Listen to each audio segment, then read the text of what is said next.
Mrs. Hartley, do you have any idea what you've just done to this family? Those were the first words thrown at me when I walked into the Caldwell mansion that morning, carrying a manila folder that weighed almost nothing but contained everything. The question came from Victoria Caldwell, my son's mother-in-law, and her face had gone from its usual powdered composure to a shade I'd never seen on human skin before. But let me ask you something before we go any further.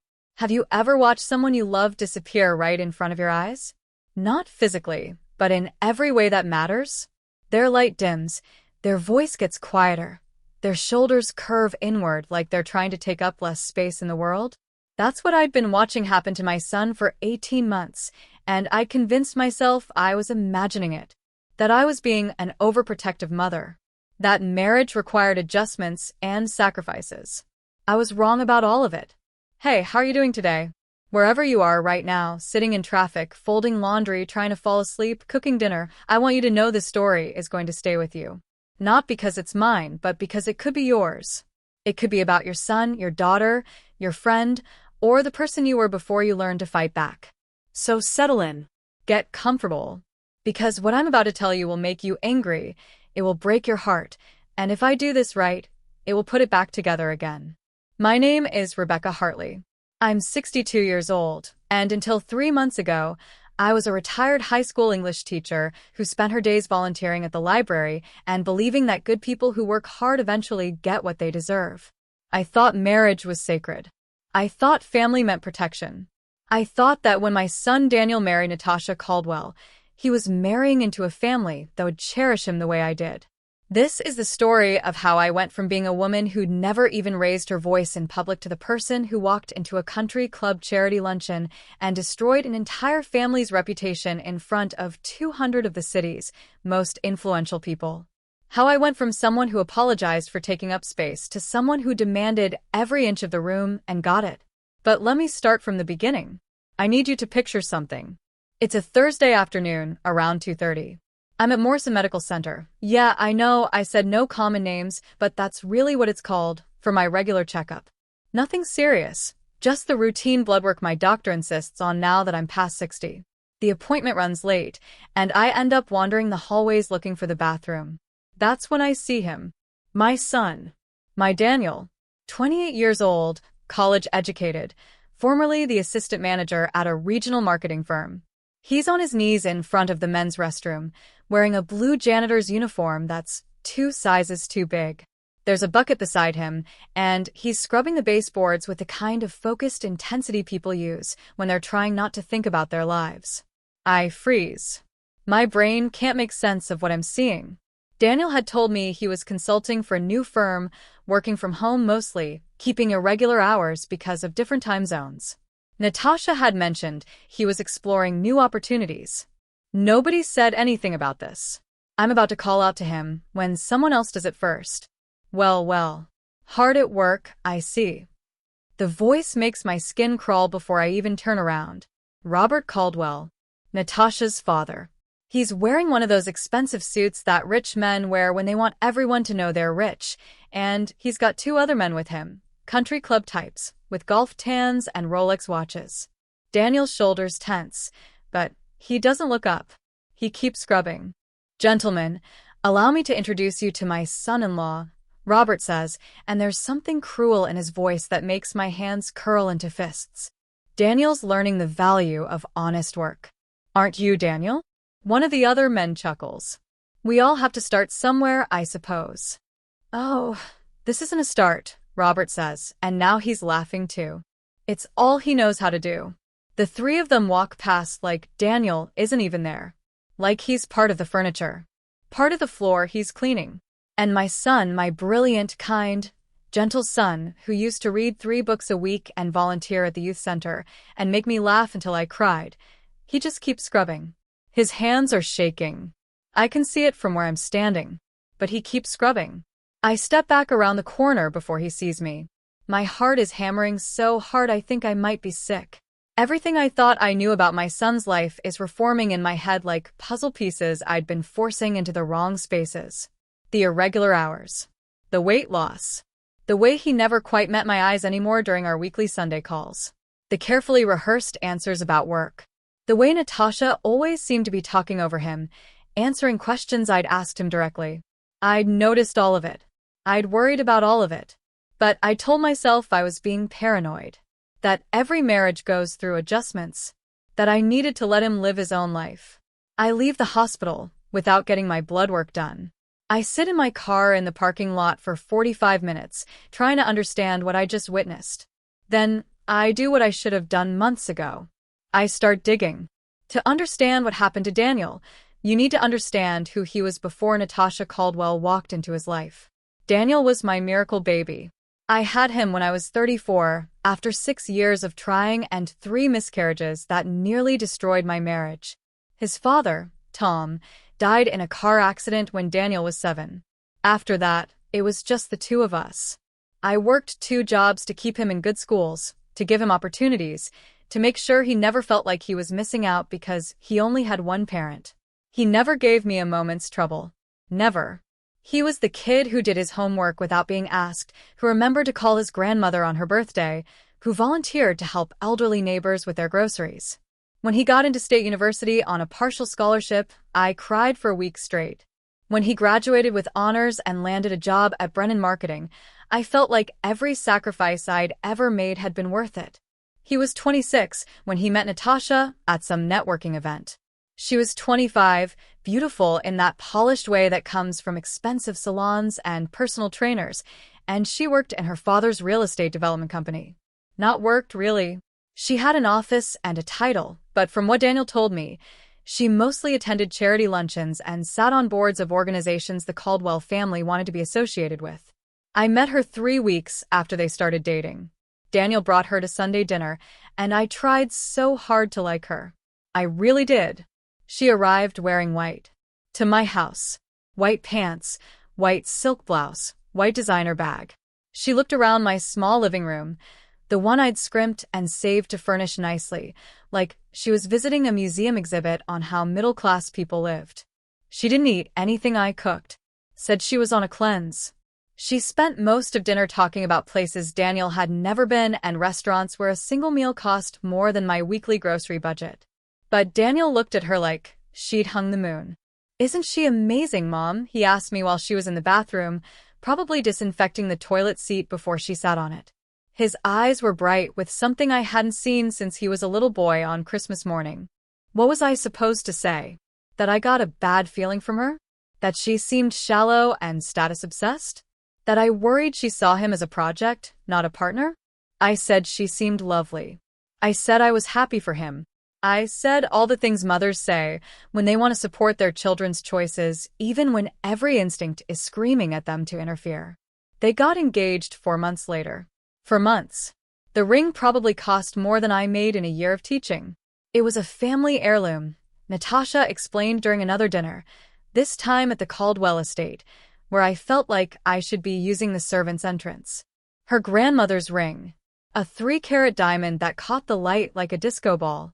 "We know it's fast," Daniel said, reaching for my hand across the Caldwell's dining table that could seat 16 people. "But when you know, you know. Right, Mom?" His father and I had dated for 3 years before we got engaged. We'd lived together for one of those years to make sure we were compatible. We had long talks about money and children and career goals and what we wanted our life to look like. But I looked at my son's hopeful face and said, "Right. When you know, you know." The wedding was 6 months later. The Caldwells paid for everything, which meant the Caldwells controlled everything. It was held at the Rosewood Country Club with 300 guests I didn't know. I got to invite 12 people. 12. And I was told what color dress to wear so I wouldn't clash with the wedding party's color scheme. I wore the dress. I smiled in the photos. I danced with Daniel and told him I'd never seen him happier. And I hadn't. That was the thing that kept me quiet. That kept me from voicing any of my concerns. He glowed. He looked at Natasha like she was the answer to questions he didn't even know he'd been asking. "She makes me want to be better, Mom," he told me during our dance. The band was playing something slow and elegant, and around us, people in designer clothes sipped champagne that cost more per bottle than my monthly car payment. She's sophisticated and cultured, and she knows all these people, has all these connections. She's going to help me become the man I'm supposed to be. I should have asked him what was wrong with the man he already was. I should have told him he didn't need to become anyone other than himself. I should have said that the right person would love him as he existed, not as a potential renovation project. But I didn't. I kissed his cheek and told him I loved him and that I wanted him to be happy. The warning signs started immediately, but I didn't recognize them as warning signs.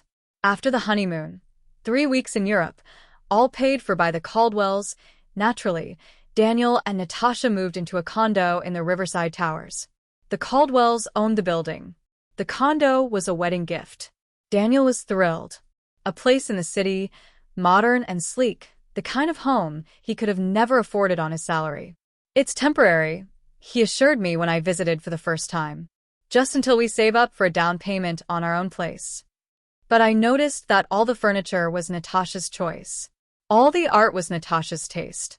The only thing that looked like Daniel was a small bookshelf in the corner of the spare bedroom, and even that looked apologetic, like it was trying not to take up too much space. Our Sunday dinners became less frequent. Daniel was busy, he explained. Natasha had commitments. Family events with the Caldwells. Charity functions. Networking opportunities that could help his career. Actually, Mom, I've been meaning to talk to you about that, he said one of the last times he came to my house alone. Natasha was at a spa weekend with her mother and sisters. I'm leaving Brennan Marketing. My heart sank. Why? I thought you loved that job. I did. I do. But Natasha's father offered me a position at Caldwell Development. It's a huge opportunity. More money, better title, chance to really make something of myself. Daniel, you were already making something of yourself. You were up for a promotion at Brennan. He shook his head. Assistant director of a regional office, Mom. That's the ceiling there. At Caldwell Development, I could be running entire projects. Robert sees real potential in me. He wants to mentor me. Robert. Not Mr. Caldwell. Not Sir. Robert. Like they were buddies. Like the man wasn't someone who'd looked at my house the one time he'd been forced to visit, like he might catch poverty if he breathed too deep. What would you be doing? I asked. Operations management. Overseeing various aspects of different developments. It's a little undefined right now, but Robert says that's because he wants to see where my strengths lie. Where I can add the most value. Undefined. That word should have sent sirens blaring in my head. Instead, I focused on Daniel's excitement, his hope, his belief that this was his big break. If you're sure, I said. If this is really what you want. It is, Mom. This is what's going to let me provide for Natasha the way she deserves. The way her family expects. Provide for Natasha. Not build a life with her. Not partner with her. Provide for her. Like she was a dependent, not an equal. But again, I said nothing. I hugged him and told him I was proud of him and I'd support whatever decision he made. That was 8 months into their marriage. The real changes started after he took the job at Caldwell Development. Our Sunday phone calls got shorter. Then less regular. Daniel sounded tired all the time. Stressed.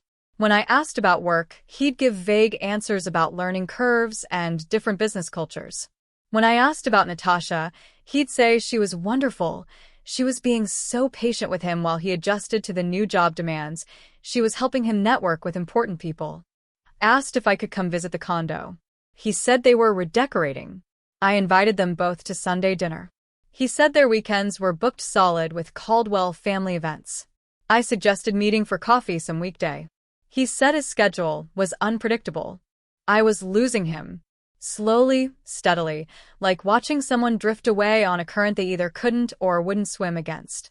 Then came Thanksgiving. 14 months into the marriage. I'd assumed we'd split the holiday, Thanksgiving with my family, Christmas with the Caldwells, or vice versa. That's what blended families do. That's what's fair. But Daniel called me the Tuesday before Thanksgiving, and I could hear the apology in his voice before he even spoke. Mom, I'm so sorry. Natasha's family has this big tradition. Everyone goes to her grandmother's estate upstate. It's this whole thing with like 40 people, and it's really important to Natasha that I'm there. What about me, Daniel? We've had Thanksgiving together every year of your life. Silence on the other end. Then, I know, Mom. I'm sorry. But I'm part of the Caldwell family now, too. I have obligations. Obligations. That word again. You could come with us, he offered, but we both knew it wasn't a real invitation. Natasha's grandmother's place is huge. There's plenty of room. The thought of spending Thanksgiving at some estate with 40 Caldwells, being the charity case who had to be included, sitting at a table where I knew no one and represented nothing they valued, I couldn't do it. That's okay, I said. You go. Be with your wife's family. We'll catch up another time. I spent Thanksgiving alone that year. I made a small turkey breast and watched old movies and told myself this was just part of letting go. Part of accepting that your child grows up and creates their own family and you can't be the center of their world forever. But it hurt. God, it hurt. Christmas was the same. New Year's. Easter. I saw Daniel 3 times in the 6 months after that Thanksgiving. 3 times. Once for a quick coffee, where he checked his phone every 5 minutes. Once when he needed me to sign some insurance paperwork because I was still listed as his emergency contact. And once when they needed someone to watch their condo while they went on a vacation to the Maldives. I said yes every time. I was available every time. Because I was terrified that if I wasn't, I'd lose him completely. The Daniel who showed up for those brief meetings wasn't my son anymore. He'd lost weight. His clothes were different, expensive brands that didn't suit him, like he was wearing a costume. He talked differently, using business jargon that sounded rehearsed. He laughed less. He never quite met my eyes. And Natasha. The few times I saw her during this period, she'd transformed from the polished but pleasant woman Daniel had brought to dinner into something harder. More dismissive. She'd interrupt Daniel mid-sentence. Correct him in front of people. Make little comments about his work performance or his social skills that were dressed up as teasing but felt like paper cuts.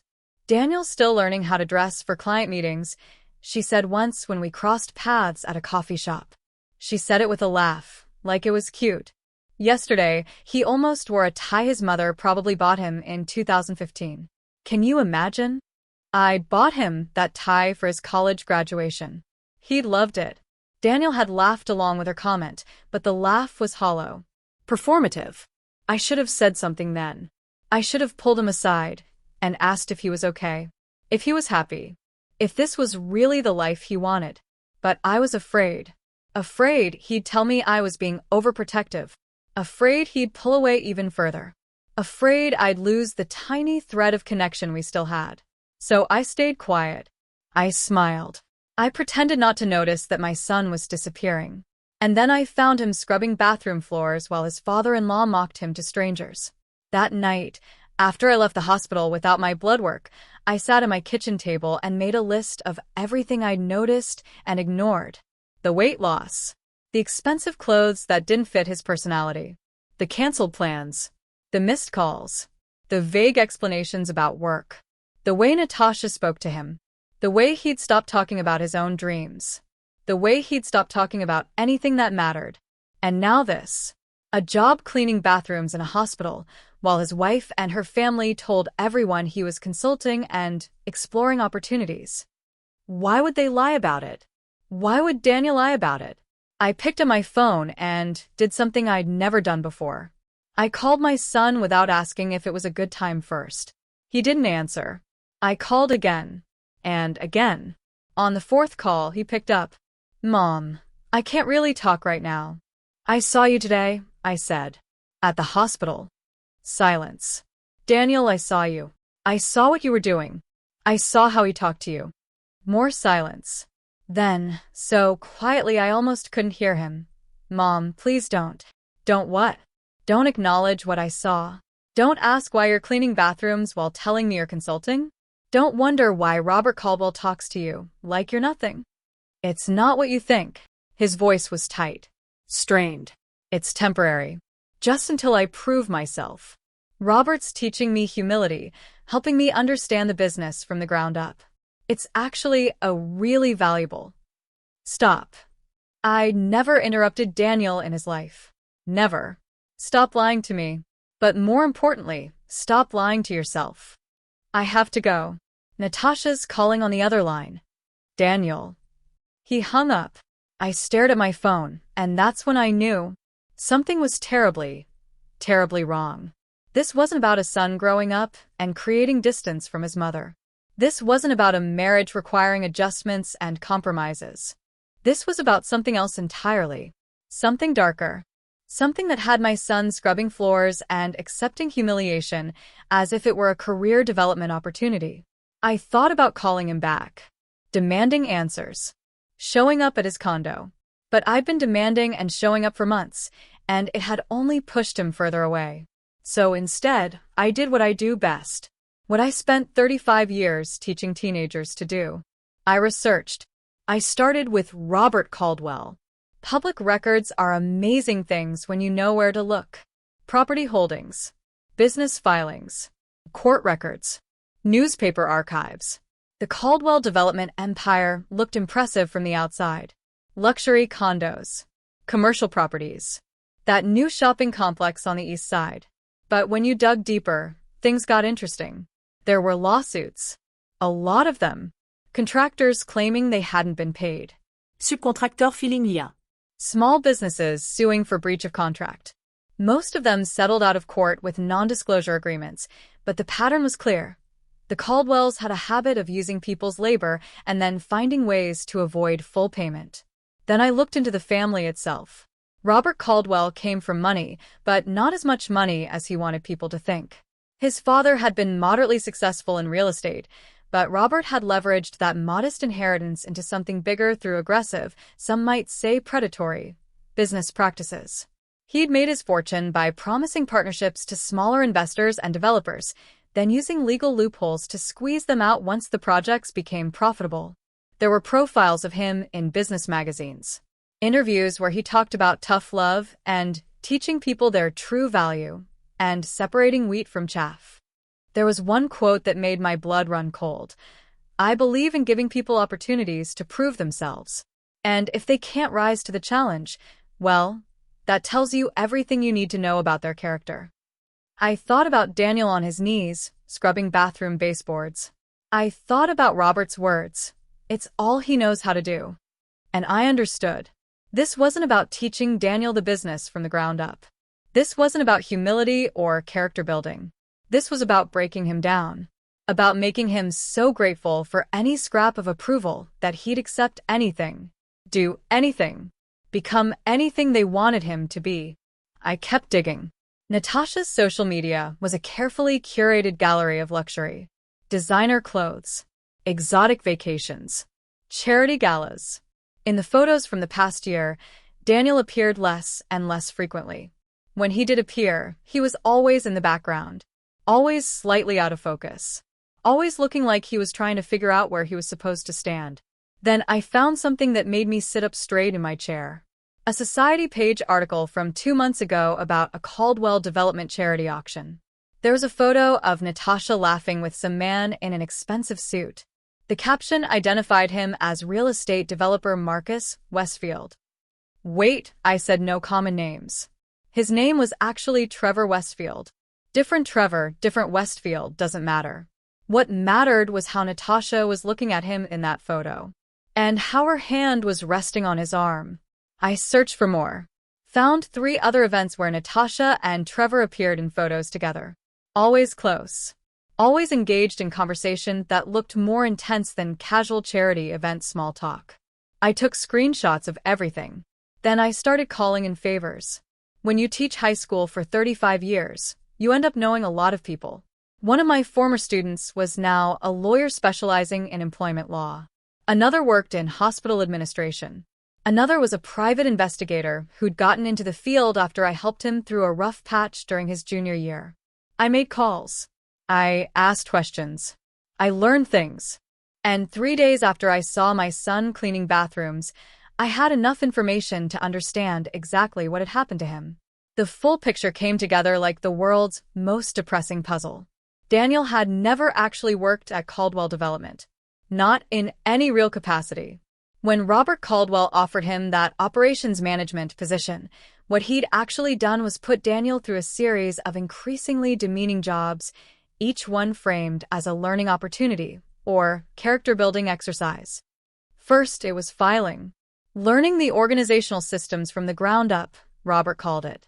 Daniel spent 3 months in a basement archive room, organizing decades of property records. Alone. No mentorship. No training. Just him and boxes of files, and the clear message that this was where he belonged until he proved he deserved better. Then it was data entry. Understanding the financial systems. Another 3 months inputting numbers into spreadsheets, double-checking other people's work, doing the job that the company had been about to hire a part-time college student to do for $15 an hour. Then it was facilities liaison. That was the job title Robert gave him. What it actually meant was coordinating with janitorial services across various Caldwell properties. And when Daniel wasn't coordinating with janitorial services, he was being told to fill in when they were short-staffed. If you're going to manage these relationships, you need to understand the work, Robert had told him. You need to appreciate what these people do. Otherwise, how can you effectively oversee them? It sounded almost reasonable when framed that way. Almost like leadership training instead of systematic humiliation. And Daniel, my kind, trusting son who wanted so desperately to prove himself worthy of the Caldwell family, had believed it, had accepted it, had scrubbed toilets and mopped floors and cleaned up after people who made in a day what his mother made in a week, all while telling himself this was the path to something better. It's temporary, he'd told himself. Must have told himself that every single day. But it had been 18 months. 18 months of degrading work, all while Natasha and her family told everyone that Daniel was learning the business and working his way up. The worst part? His salary.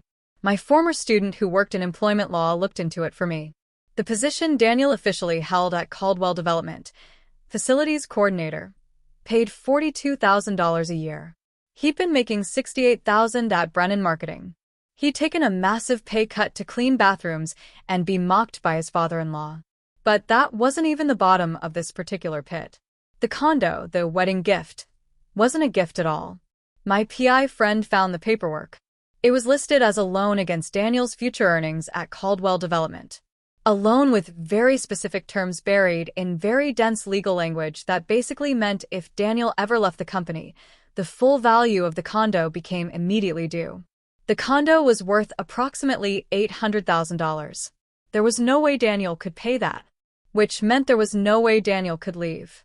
He was trapped, financially and legally bound to a job that was designed to break him, living in a home he couldn't afford to leave, married to a woman whose family had orchestrated the whole thing. When I explained this to my lawyer friend, she shook her head. It's technically legal. Probably. But it's definitely predatory. The Caldwells are known for this kind of thing, finding people who are eager to please, who want to belong, and then binding them with golden handcuffs. Usually, they target business partners or junior developers. I've never heard of them doing it to a son-in-law. Why would they? I asked. What's the point? What do they get out of degrading Daniel like this? She looked at me with something like pity, control, status, the satisfaction of having someone completely dependent on them. Some people get off on that kind of power. And the Caldwells, Rebecca, they're not good people. They've destroyed careers for sport. This is just a family variation on their standard business model. I drove home in a daze. Sat in my car in my driveway for an hour, trying to process it all. My son had been conned, manipulated, trapped in a situation designed to strip away his dignity piece by piece while making him believe it was all for his own good. And Natasha. She had to know. She could not know.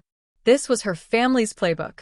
She'd watched them do this to business partners and competitors her whole life. She'd helped orchestrate it with Daniel. The question was why? Why him? Why had she chosen my son? I thought about their meeting. A networking event. I thought about how quickly she'd pursued him, how fast the engagement had happened. I thought about that ring, the family heirloom 3-carat diamond. And I thought about those photos of Natasha with Trevor Westfield. I spent another hour searching. Found Trevor's social media. Went back through old posts. There. 2 years ago. Trevor Westfield and Natasha Caldwell at some gala, looking very much like a couple. Comments from friends. Beautiful couple, and when's the wedding? And So happy for you both. But there was no wedding. The posts together stopped about 3 months before Natasha met Daniel. I called my PI friend back. I need you to find out everything you can about Trevor Westfield. Specifically, about his relationship with Natasha Caldwell and why it ended. It took him 2 days. Trevor Westfield came from money. Real money. Old money. His family owned a development company that made the Caldwell operation look like a roadside fruit stand. He and Natasha had been together for 3 years. Engaged for 6 months. Then Trevor had found out about Robert Caldwell's business practices. Had done his due diligence before officially merging his family with the Caldwells. Had discovered the lawsuits, the predatory contracts, the scorched earth policy Robert employed with anyone he considered beneath him. Trevor had called off the engagement. Publicly. At a charity gala. In front of 300 people. The social pages had covered it delicately. Westfield-Caldwell engagement called off by mutual agreement. But according to my PI's sources, people who'd been there, people who talked, it hadn't been mutual. Trevor had announced in front of everyone that he couldn't marry into a family that built their fortune on exploitation and deception. The Caldwell family had been humiliated. Their reputation, the thing they valued more than anything, had been damaged. And Natasha had been left standing at that gala in her designer dress, wearing an engagement ring she'd have to give back, facing the pity and gossip of everyone who mattered in their social circle. 3 months later, she met Daniel at a networking event. Daniel. Kind, trusting, desperate to please Daniel. Daniel, who came from nothing, who would be so grateful to be welcomed into their world, who could be molded and controlled and used however they wanted. This was never about Daniel at all. He was a prop. A replacement. A way to save face after Trevor Westfield's very public rejection. And the systematic degradation, having him clean bathrooms, having Robert mock him publicly, that was the Caldwells reminding Daniel and everyone else that he wasn't really one of them. That he was there on sufferance. That he should be grateful for whatever scraps they threw him. I sat with this knowledge for a full day before I decided what to do. A smarter woman might have gone to Daniel with evidence. Might have tried to convince him to leave, to walk away, to start over. But I knew my son. I knew that pride and shame and the deep need to not be seen as a failure would keep him locked in that situation, no matter what proof I showed him. He'd make excuses. He'd explain it away. He'd convince himself and me that I didn't understand, that things were more complicated, that he was handling it. So I didn't go to Daniel. I went to war. My first call was to my lawyer friend. I need to know everything about contract law, specifically regarding loans and property transfers between family members. And I need to know if there's any legal recourse for someone who's been defrauded into accepting employment under false pretenses. My second call was to my former student who worked in hospital administration. I need to know if there are any regulations being violated by having a non-janitorial employee performing janitorial duties without proper training or classification. My third call was to my PI friend. I need documentation. Photos. Records. Everything that proves what I'm about to accuse these people of. And then I did something I never thought I'd do in my life. I called a society page editor at the city's major newspaper. Her daughter had been in my AP English class 10 years ago. Miranda, I said, remember how you told me if I ever had a story worth telling, you'd want to hear it first? Mrs. Hartley? Of course. What's going on? How would you like an exclusive on the Caldwell family's real business practices, including documented evidence of how they're currently exploiting their son-in-law? There was a long pause. Then, I'm listening. I spent the next 2 weeks building my case like I was preparing for the most important lesson of my career. I gathered evidence. I made copies of everything. I consulted with lawyers and labor rights advocates and anyone who could help me understand the full extent of what the Caldwells had done. And I planned my move. The Caldwell family held an annual charity event every spring. A massive fundraiser for childhood literacy, which would have been touching if it wasn't so clearly about tax deductions and social positioning. It was held at the Rosewood Country Club, the same place where Daniel and Natasha had gotten married. 500 guests. Everyone who mattered in the city. Local politicians, business leaders, old money families, new money trying to buy their way into old money circles. And it was where the Caldwells performed their family image, where they showed everyone how successful, how philanthropic, how perfect they were. This year's event was 3 weeks away. I called Natasha directly for the first time in months. She sounded surprised to hear from me. Rebecca. How? Unexpected. I wanted to ask if there was any way I could attend her family's literacy fundraiser, I said. I've been a teacher for 35 years. Literacy is obviously close to my heart, and I'd love to support the cause. I could practically hear her calculating on the other end. Having Daniel's mother there would look good, would suggest family unity, would play well for photos. Of course, she said. I'll have an invitation sent to you. It's black tie, so you'll need appropriate attire. Black tie. Of course it was. I'll figure something out, I said. Thank you, Natasha. This means a lot to me. After I hung up, I sat in my kitchen and allowed myself one moment of pure rage. Let it wash through me hot and clean. Then I channeled it into something more useful. I went shopping for a black tie dress. Nothing fancy. I couldn't afford fancy, but something dignified. Something that said I belong there just as much as anyone else. And then I waited. 3 weeks can feel like 3 years when you're carrying this much anger. But I used the time productively. I confirmed every detail. I made sure my documentation was airtight. I prepared my speech, because I was going to give a speech at that fundraiser. Oh yes. Nobody had asked me to. Nobody knew I was planning to. But I was going to stand up in front of 500 people and tell them exactly who the Caldwell family really was.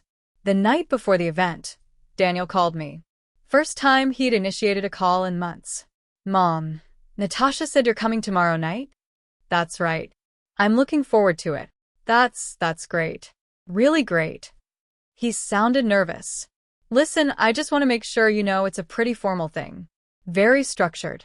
There's a seating chart and a program, and everything's kind of planned out. Don't worry, sweetheart. I know how to behave at formal events. No, I didn't mean he exhaled. I just don't want there to be any surprises. Any awkwardness. Daniel, I said gently. When have I ever caused you awkwardness? He laughed, but it sounded hollow. Never, Mom. You're right. I'm probably just stressed about work stuff. Work stuff. Right. The work where his father-in-law mock him for cleaning bathrooms. It'll be fine, I promised him. Better than fine. It'll be a night no one will forget. That, at least, was the truth.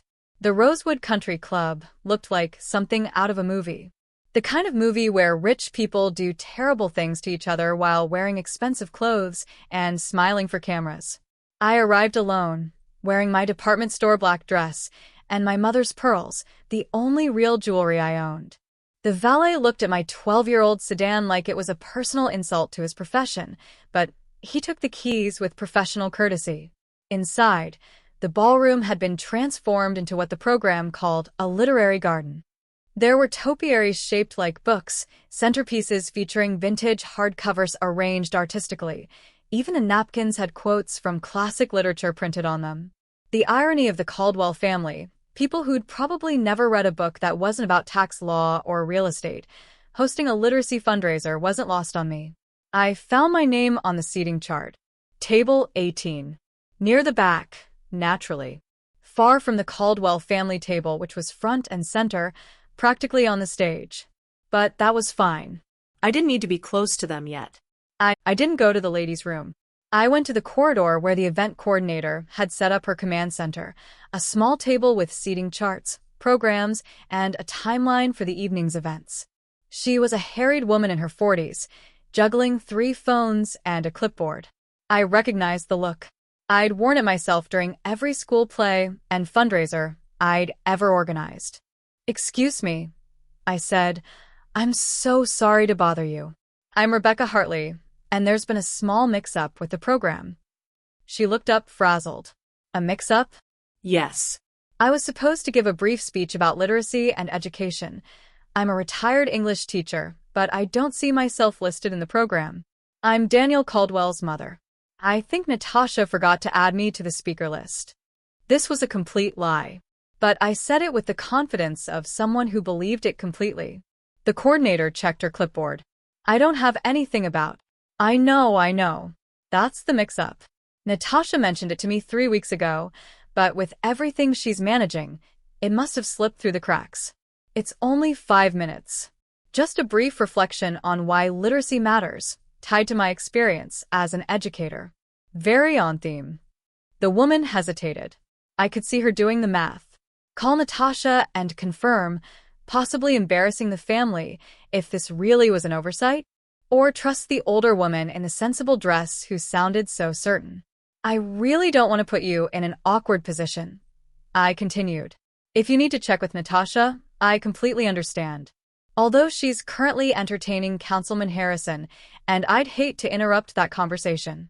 You know how important his support is for the Riverside Development Project.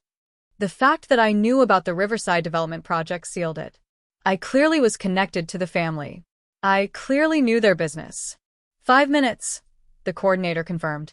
5 minutes. I'll slot in perfectly after Robert's welcome remarks and before dinner service. She exhaled. Okay. Yes. That actually works timing-wise. We had a gap there anyway. She scribbled on her clipboard. Rebecca Hartley, 5-minute education reflection. Got it. Thank you so much. You're doing an amazing job, by the way. This event is absolutely beautiful. I returned to my table just as the lights dimmed for the program to begin. My heart was hammering, but my hands were steady. 35 years of standing in front of skeptical teenagers had taught me how to project calm even when I was terrified. Robert Caldwell took the stage to polite applause. He looked exactly like what he was, a man who'd been told his whole life that he mattered more than other people and had built his entire personality around that belief.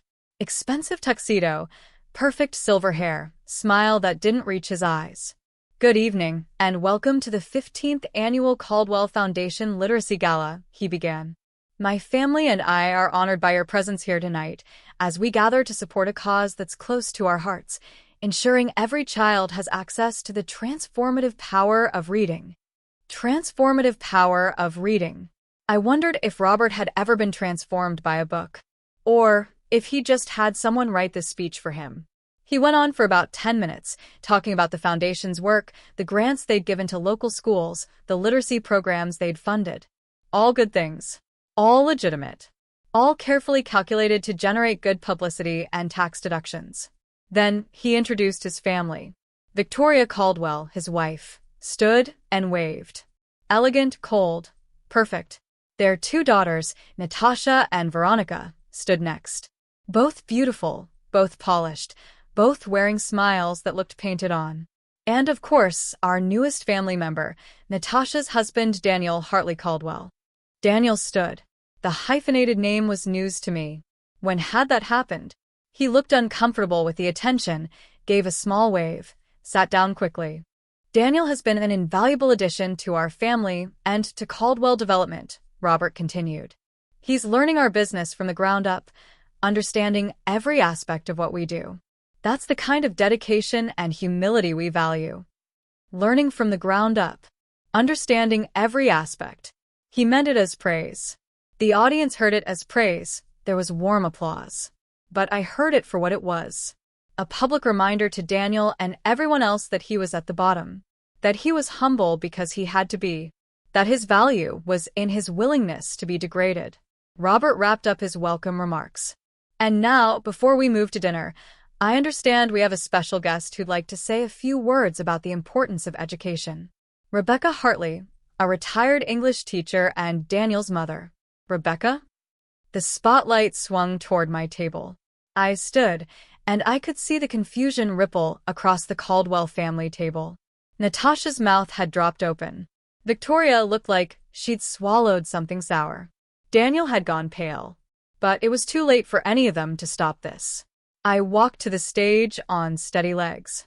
Accepted the microphone from Robert, whose expression had shifted from confident host to uncertain. He hadn't known about this.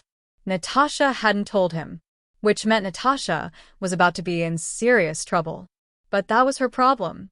I stood at the podium, and looked out at 500 people who had no idea what was about to happen. "Thank you, Robert," I said. "And thank you all for being here tonight for such an important cause." I paused. Let the silence stretch just long enough to get uncomfortable. I taught high school English for 35 years. In that time, I taught approximately 4,000 students. I taught them grammar and literature and essay structure.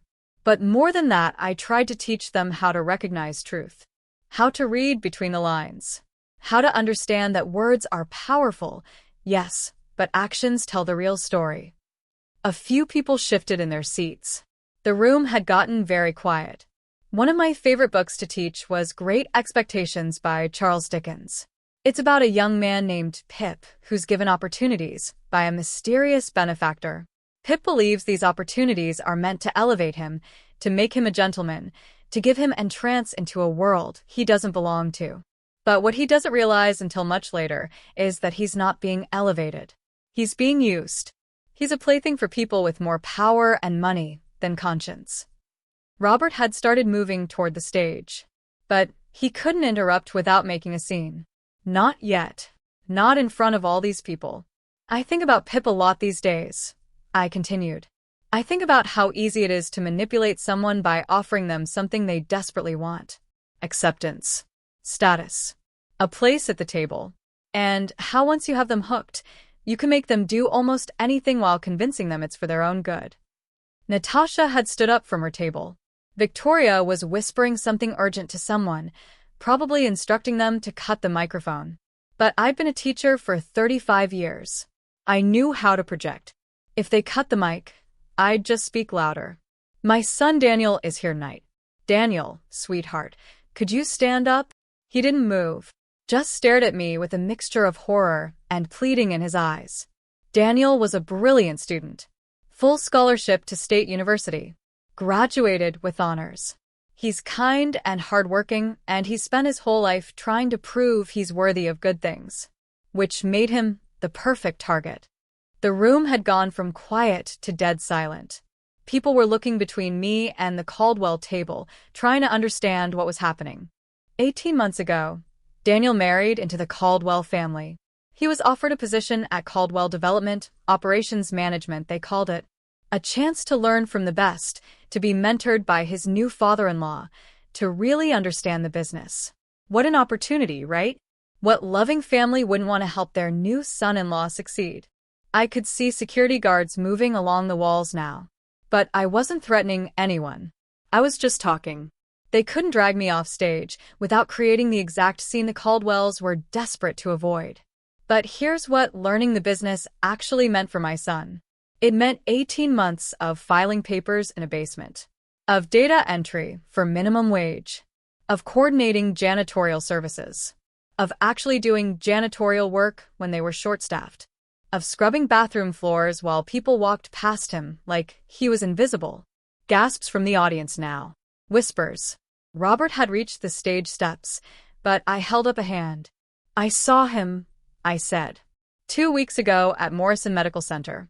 On his knees, scrubbing baseboards, while Robert Caldwell walked past with his friends and said, and I quote, "It's all he knows how to do." Robert froze. But Daniel doesn't tell people that's what he does. He's been instructed to say he's learning the business and working his way up. Because the Caldwells understand something important about control. If you can make someone complicit in their own humiliation, if you can make them lie about it to save face, then they'll never leave. They'll never fight back. They'll just keep scrubbing and hoping and believing that if they're humble enough, degraded enough, grateful enough, they'll finally be accepted. That's enough. Robert's voice boomed across the ballroom. "This is completely inappropriate." "What's inappropriate?" I said, and my voice was steel.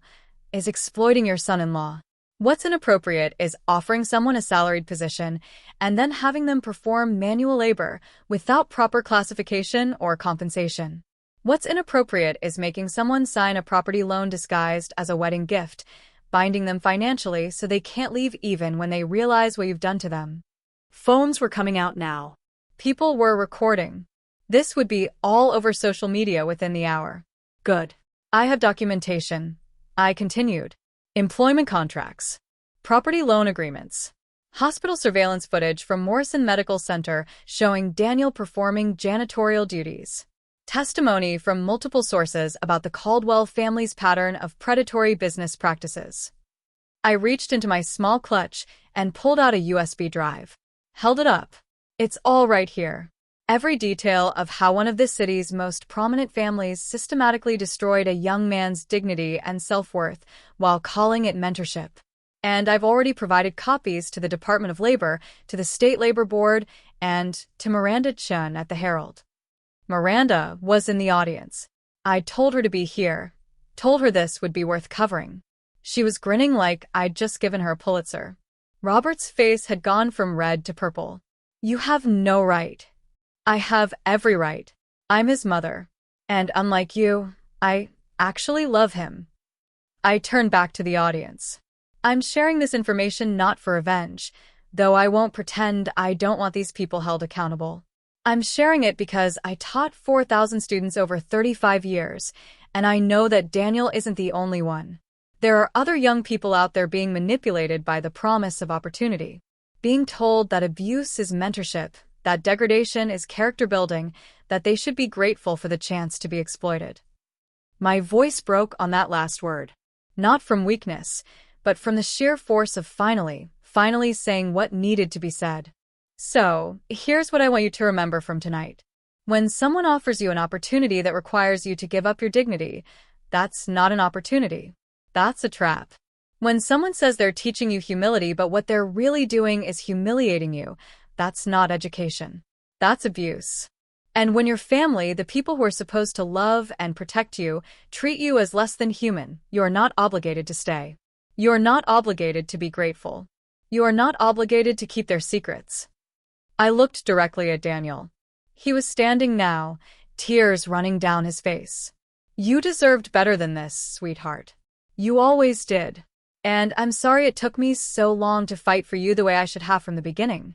Then I set the microphone down, walked off the stage, and headed for the exit.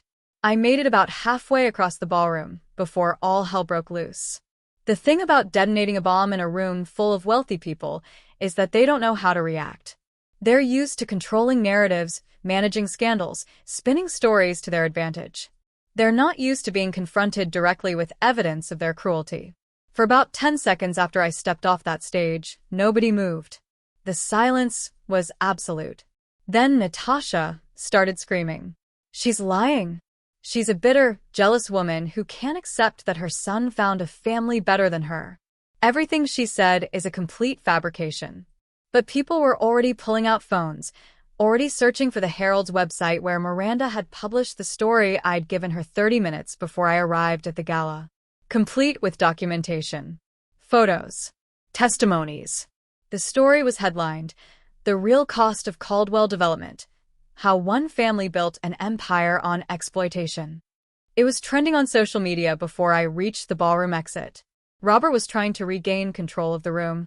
"Ladies and gentlemen, please. This is a literacy fundraiser. Let's not allow one disturbed woman's delusions to—" "I'm not delusional, Robert," I called back from the doorway. I am documented. "There's a difference." Then Daniel did something I didn't expect. He started walking toward me. Natasha grabbed his arm. "Daniel, sit down. Don't you dare." He pulled away from her. Actually pulled away. I saw her stumble backward in her expensive heels, saw the shock on her face that he defied her. The crowd parted for him like he was radioactive. Nobody wanted to be associated with the Caldwell family scandal if they could avoid it. He reached me at the exit. Up close, he looked worse than I'd realized. There were dark circles under his eyes. His tuxedo hung loose on his frame. He'd lost even more weight since I'd last seen him. His hands were shaking. "Mom," he said. His voice was wrecked. "Mom, what did you do?" "I told the truth, baby. That's all. Just the truth. You don't understand. The condo. The loan. If I leave Caldwell Development, I owe them $800,000. I know. I also know that the loan agreement violates about 17 different consumer protection laws because it was presented as a gift, and the financial obligations were buried in deliberately obscure language. I've already consulted with 3 different lawyers. That contract won't hold up. His eyes went wide. When did you? When I saw you scrubbing bathroom floors and decided I wasn't going to let anyone treat my son like that ever again. Behind him, the ballroom had erupted into chaos. People were arguing. Phones were ringing. The event coordinator looked like she might cry. The Caldwell family was huddled together, probably planning their response strategy. And in the middle of all of it, I saw Victoria Caldwell staring at me with a hatred so pure it was almost impressive. We should go, I said to Daniel. Before they try to. Daniel. Natasha had pushed through the crowd, was bearing down on us like a designer-dressed missile. Daniel, if you leave with her, if you walk out of this event, we are done. Do you understand me? Done. I will file for divorce so fast. Good, Daniel said. She stopped. Blinked. What? I said good. File for divorce. Please. End this. His voice was getting stronger. End this nightmare of a marriage where I'm not a husband, I'm a project. Where your family gets to decide what I'm worth and what I deserve. Where I have to lie to my own mother about what I do for a living because I'm so ashamed. You're ashamed? Natasha laughed, but it sounded hysterical. You should be ashamed. You should be grateful we gave you any opportunity at all. Do you know how many people would kill for a chance to be part of this family? Then let them have it, Daniel said. Let them scrub your toilets and smile while your father mocks them. Let them sign away their lives for a condo and a family name. I'm done. He took my arm. We walked out together. The valet brought my car around. His hands were shaking as he handed me the keys, probably from witnessing whatever version of the drama had filtered outside. Daniel got in the passenger seat. We sat there in silence for a moment, the sounds of the gala chaos muffled behind the country club's thick walls and perfect landscaping. Then he started crying. Not quiet tears, but deep, wrenching sobs that shook his whole body. I pulled him against me as much as the car's console would allow, and I held him while he fell apart. I'm so sorry, Mom. I'm so sorry. You were right about everything. I should have listened. I should have seen. Baby, no. This isn't your fault. You hear me? None of this is your fault. They're predators. They saw someone kind and trusting and they used that against you. That's on them, not you. But I let them. For 18 months, I let them. Because they made you think you had to. Because they trapped you financially and emotionally and made you believe you deserved it. That's what abusers do, Daniel. They make you complicit in your own abuse. He pulled back, wiped his eyes. What happens now? The loan, the condo, Natasha. Now we fight. I have lawyers ready to challenge that loan agreement.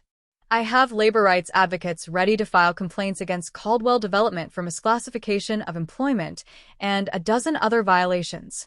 I have a paper trail that proves everything I said in there. But the money? Mom, even if the loan is invalid, where am I supposed to go? I gave up my apartment when I moved into the condo. I gave up my job at Brennan. I don't have savings. I've been making $42,000 a year, and Natasha spent money, like we were making 10 times that. I have nothing. You have me, I said firmly. You come home. To my house.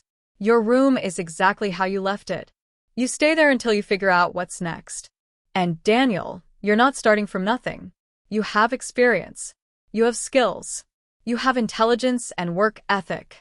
What you don't have anymore is people telling you those things aren't enough. We sat there for another few minutes, watching well-dressed people stream out of the country club early, the gala clearly abandoned. Some were on phones. Others were in heated conversations. The Caldwell family's carefully crafted event had imploded spectacularly. Good. Finally, Daniel nodded. Okay. Let's go home. I drove us back to my house. The house he'd grown up in. The house he'd been embarrassed to bring Natasha to because it wasn't impressive enough. When we got inside, he looked around like he was seeing it for the first time. The worn but comfortable furniture. The bookshelves I'd built from cinder blocks and planks when he was a kid because I couldn't afford real ones. The photographs of the two of us over the years, smiling and happy and enough for each other. I miss this, he said quietly. God, Mom, I miss this so much. It never went anywhere, baby. And neither did I. That night, Daniel slept in his old room. I stayed up late, monitoring the fallout online. The Herald's story had exploded. Other news outlets were picking it up. #CaldwellExploitation was trending. People were sharing their own stories about being mistreated by the Caldwell family or similar predatory employers. But there was also backlash. People defending the Caldwells, questioning my motives, suggesting I was a bitter mother-in-law making up stories to sabotage my son's marriage. Robert Caldwell had released a statement. We are shocked and deeply hurt by these baseless accusations from Rebecca Hartley. Daniel has been a valued member of our organization and our family. We have only ever wanted the best for him.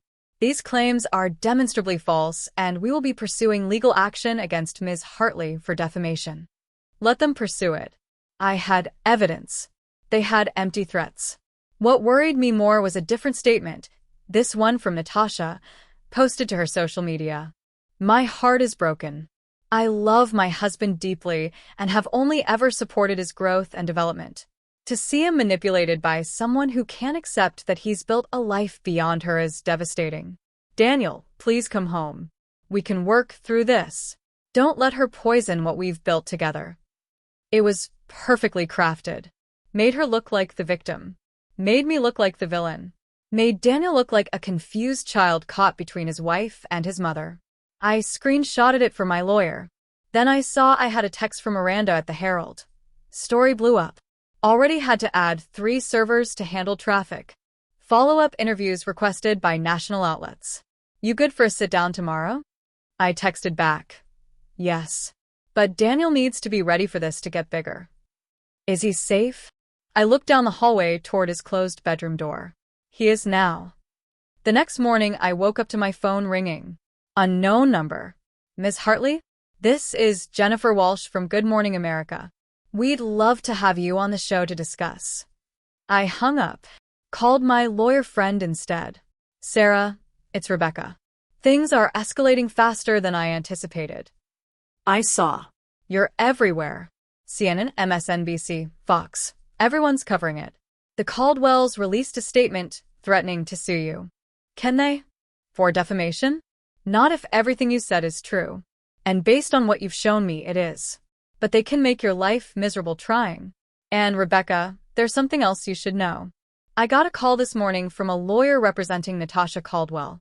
She's filing for divorce, and she's claiming Daniel abandoned the marriage under your influence. She's going for a fault divorce and asking for substantial alimony. My blood went cold. Alimony? He made $42,000 a year. She's claiming he had access to family resources and opportunities that represented additional value. It's creative and probably won't hold up, but it's designed to drain his resources fighting it. And there's more. She's also filing for a restraining order against you, claiming you're a threat to her safety and well-being. That's insane. I never threatened. Doesn't matter. It's a tactical move. If she can get a restraining order, it looks like you really are dangerous. It undermines your credibility, makes you look unstable. I sat down heavily at my kitchen table. So what do? We fight. Every single thing. But Rebecca, you need to understand what you're up against. The Caldwells have unlimited resources. They can drag this out for years if they want to. They can file motion after motion, appeal after appeal.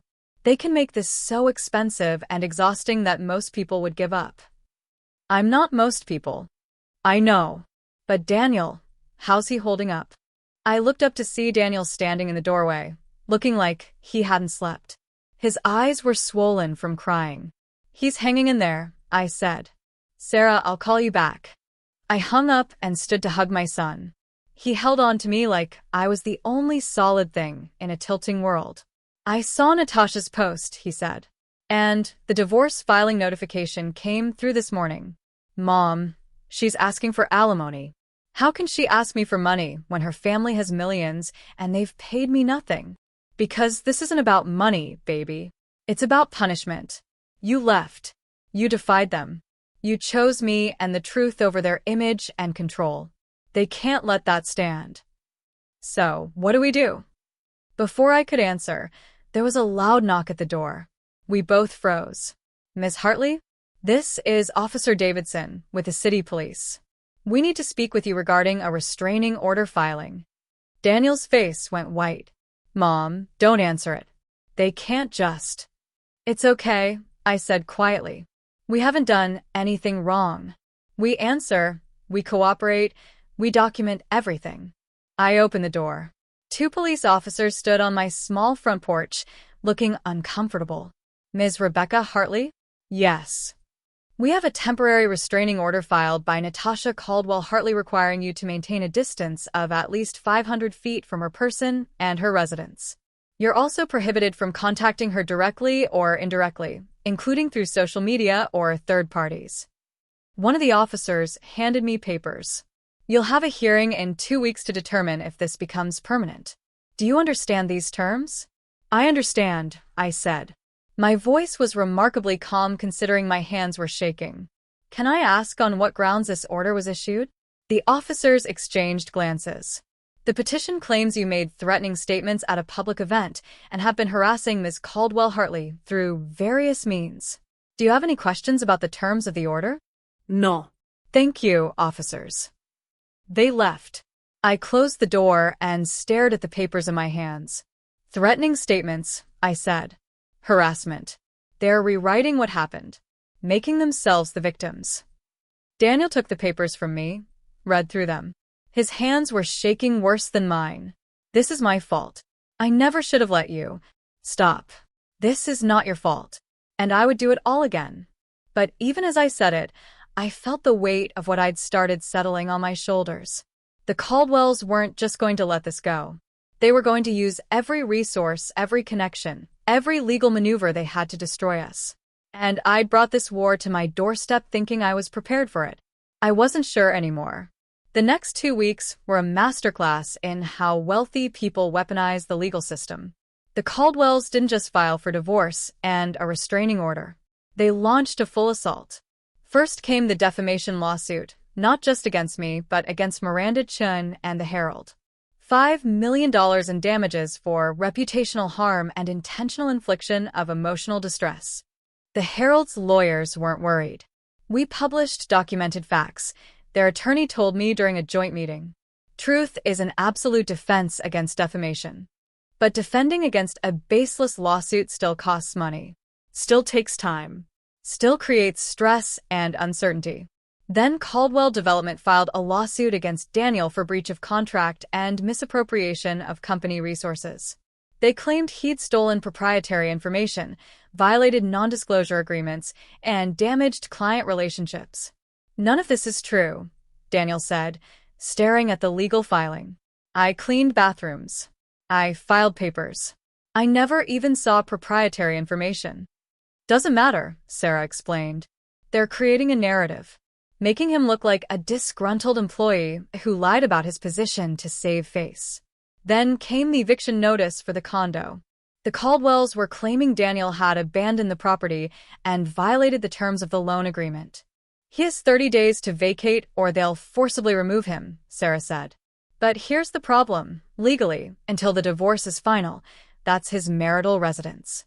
Natasha can't just kick him out. I don't want to go back there, Daniel said immediately. I don't want anything from that place. I understand, but anything you leave behind, you're essentially forfeiting. And Daniel, they're going to use the fact that you left as evidence that you abandoned the marriage. So we had to go back. Had to pack up Daniel's things from the condo he'd thought was his home. I went with him, despite the restraining order specifying that I couldn't go to Natasha's residence. Daniel argued that it was his residence too, and he was allowed to have help moving his belongings. The condo looked different than I remembered from my one visit. Colder somehow. Or maybe I was just seeing it clearly for the first time, not as a home, but as a display. Everything was white and chrome and glass. Nothing looked lived in. Nothing looked loved. She redecorated after we got married, Daniel said quietly, following my gaze around the living room. Said my stuff didn't match her aesthetic. I put everything in storage. Where? A unit across town. I've been paying for it out of my salary.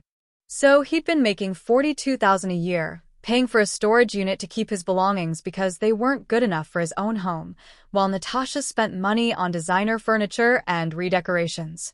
We worked in silence, packing clothes and books and the few personal items Daniel had been allowed to keep visible.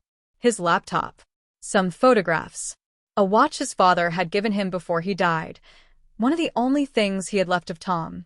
We were almost done when Natasha walked in. Technically, she wasn't supposed to be there. Her lawyer had told Daniel's lawyer that she'd be at her parents' house during the move. But there she was, standing in the doorway wearing workout clothes that probably cost more than my monthly mortgage, looking at us like we were criminals. "You're not supposed to be here," she said, looking directly at me. "There's a restraining order." "I'm helping my son pack his belongings from his legal residence," I replied evenly. "I'm not contacting you. You entered the residence while we were here.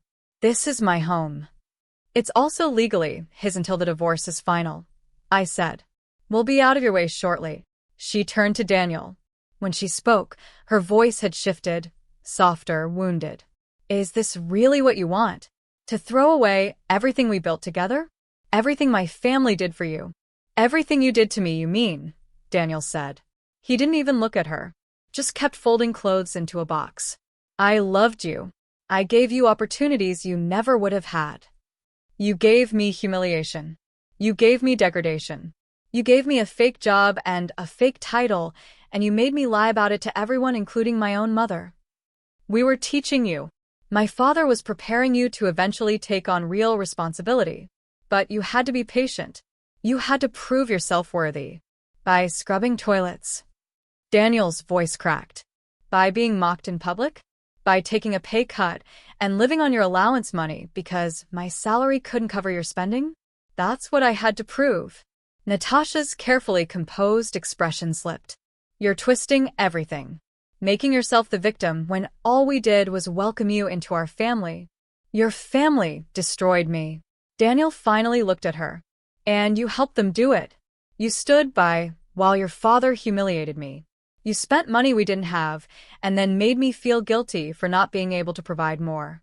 You told me I was lucky to have you, that I should be grateful, that I'd never find anyone better.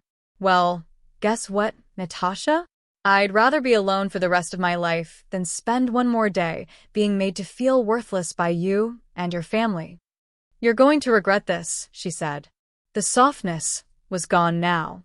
When you're living in your mother's house, working some dead-end job, watching your old college friends succeed while you're stuck, you're going to realize what you gave up. "I gave up nothing worth keeping." Natasha turned to me. "This is your fault. He was happy until you poisoned him against us. You couldn't stand that he found a better family." "I told the truth," I said. "That's all I did. If the truth poisoned him against you, maybe you should examine what that says about you." She left then, slammed the door so hard the windows rattled. Daniel and I finished packing in silence. Loaded everything into my car and his. He bought a used sedan 6 months ago because Natasha wouldn't let him drive her cars and said the maintenance on a second vehicle would be too expensive. As we pulled away from the Riverside Towers for the last time, Daniel said, "I lived there for 18 months, and I don't think I ever felt at home. Not even for a day." Then it was never yours to lose. But even as I said it, I wondered if we'd lost something anyway. The defamation lawsuit discovery process started. The Caldwell's lawyers demanded every email I'd ever sent, every phone record, every document. They wanted to depose everyone I'd talked to in my investigation, the hospital administrator, the employment lawyer, the PI. "They're looking for anything they can use to discredit you," Sarah explained. "Any inconsistency, any mistake, anything that makes you look like you had an agenda beyond protecting Daniel." Meanwhile, Daniel was trying to find work, but his resume had an 18-month gap that was difficult to explain. When he was honest about what happened, potential employers got uncomfortable. Nobody wants to hire someone with active litigation against them. When he wasn't honest, background checks revealed the lawsuits and they'd ghost him. "I'm unemployable," he said one night over the dinner I'd made. He'd been living with me for 3 weeks and had sent out 47 applications. He'd gotten 2 interviews. No offers. The Caldwells made sure of that. "You're not unemployable. You're just in a difficult situation that requires patience. We can't afford patience, Mom. The legal fees are piling up. Sarah's doing some of the work pro bono, but not all of it. The divorce attorney is charging $300 an hour.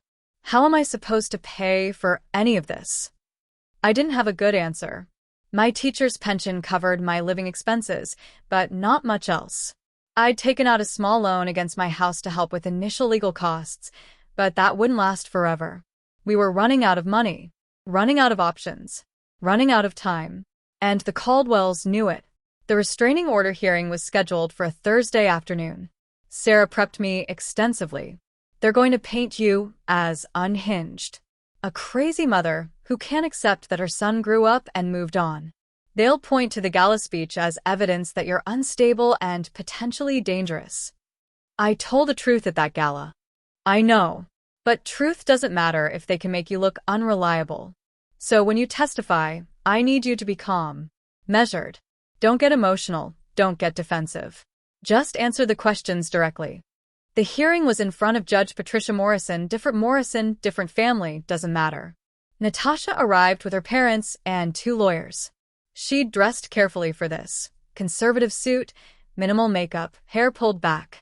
She looked young and vulnerable and nothing like the woman who'd stood in her condo and threatened my son. She testified first. Described how I'd ambushed her family's charity event. How I'd made unfounded accusations that had destroyed her reputation and her family's business relationships. How she was now afraid to go out in public because people recognized her from the news coverage and harassed her. I've received death threats, she said, voice shaking. People telling me I'm a terrible person, that I deserve terrible things. All because Rebecca Hartley decided to wage a public campaign against my family. It was a masterful performance. I could see the judge's expression softening. Then her lawyer asked, Ms. Caldwell Hartley, do you believe Rebecca Hartley poses a physical threat to you? I don't know, Natasha said. But I know she's angry enough to destroy my family's reputation in front of 500 people. I know she's manipulative enough to turn my own husband against me. I don't know what she might do next, and that terrifies me. When it was my turn to testify, I did exactly what Sarah told me. Stayed calm. Answered questions directly. Yes, I spoke at the gala. Yes, I made accusations against the Caldwell family. Yes, I provided information to the press. No, I never threatened Natasha. No, I have no intention of contacting her or harming her. But then Natasha's lawyer asked, Ms. Hartley, isn't it true that you've never approved of your son's marriage? I had concerns, yes. Concerns that led you to actively work to destroy that marriage? Concerns that led me to investigate when I saw my son in a troubling situation. A situation you decided was troubling based solely on your own judgment? Without considering that perhaps your son was happy in his marriage and his career? He was cleaning bathrooms while being publicly mocked by his father-in-law. That's not judgment. That's observation. And you decided the appropriate response was to humiliate the entire Caldwell family at a public event. I decided the appropriate response was to tell the truth. Your version of the truth. The documented version of the truth. The lawyer smiled like I'd walked into a trap. These documents you claim prove everything. Did you obtain them legally? I hesitated. Just for a second. That's all it took. Ms. Hartley, did you obtain employment records without authorization? I obtained publicly available information. Did you have someone access hospital surveillance footage without proper clearance? Sarah objected. The judge sustained it. But the damage was done. The implication hung in the air. I'd obtained evidence illegally. Nothing I said could be trusted. The judge took a 15-minute recess to consider her ruling. Sarah and I waited in the hallway. Daniel was there too. He'd been allowed to attend as the spouse, though he wasn't allowed to testify about the restraining order, since it didn't directly involve him. I'm sorry, I said. I should have been better prepared for that question about the evidence. You were fine, Sarah said. But she looked worried. When we returned to the courtroom, Judge Morrison delivered her ruling. I'm granting a 6-month restraining order requiring Rebecca Hartley to maintain a distance of 500 feet from Natasha Caldwell Hartley and to refrain from any direct or indirect contact. However, This order does not prevent Ms. Hartley from attending legal proceedings related to her son's divorce or from being in public spaces where Ms. Caldwell Hartley may also be present, provided she does not approach or attempt to communicate. It could have been worse. It could have been permanent. But it was still a loss. Outside the courthouse, reporters were waiting. Somehow they'd found out about the hearing. Miss Hartley, do you regret your speech at the Caldwell Foundation Gala? Miss Hartley, are you planning to continue your campaign against the Caldwell family? Miss Hartley, what do you say to people who think you're just a bitter mother-in-law? I didn't answer. Just kept walking to my car with Sarah on one side and Daniel on the other. But I heard the questions. Felt them like stones being thrown. That night, I sat in my kitchen and looked at the pile of legal bills on my table. Looked at my bank statement showing the loan I'd taken against my house. Looked at Daniel's job rejection emails. And for the first time since this started, I wondered if I'd made a terrible mistake. Not about the truth. The truth was still the truth. The Caldwells had still done everything I'd accused them of. But about my strategy. About going public so dramatically. About thinking I could fight people with unlimited resources and decades of experience protecting their reputation. I'd wanted justice. I'd wanted vindication. I'd wanted my son free from their control. What I'd gotten was legal bills I couldn't pay, a restraining order, and national news coverage painting me as either a hero or a villain, depending on which outlet you watched. And Daniel was stuck in the middle. No job. No home of his own. No path forward that didn't involve years of litigation. I'd saved him from the Caldwells, but I hadn't saved him from the consequences of defying them. And I was starting to realize those consequences might destroy us both. I need you to understand something about rock bottom. It's not a single moment. It's not one devastating blow that knocks you down, and you either get up or you don't. Rock bottom is a series of small erosions. It's watching your savings account drain $50 at a time. It's seeing your son send out his 60th job application with the same hollow hope in his eyes. It's lying awake at 3 in the morning doing math that doesn't work no matter how many times you recalculate it. Rock bottom is the morning you realize you might actually lose. That morning came 6 weeks after the restraining order hearing. I woke up to an email from Sarah. Rebecca, we need to talk about legal strategy going forward. My firm is concerned about the mounting costs and timeline. Please call me. Translation. They wanted off the case. Or they wanted money I didn't have. Possibly both. Then I checked my bank account. The loan against my house had covered most of the initial legal fees, but we were burning through money faster than I'd anticipated. Between Daniel's divorce attorney, the defamation lawsuit defense, and the lawsuit Caldwell Development had filed against Daniel, we were looking at legal bills exceeding $100,000. I had $12,000 left. Daniel was in the kitchen when I came downstairs, staring at his laptop with the expression of someone who'd been punched repeatedly and was waiting for the next blow. Another ejection? I asked. Not exactly. He turned the laptop toward me. Look what's trending. #CaldwellVictim was the hashtag. But the tweets weren't supportive. Daniel Hartley is a grown man who made his own choices. His mommy fighting his battles is pathetic.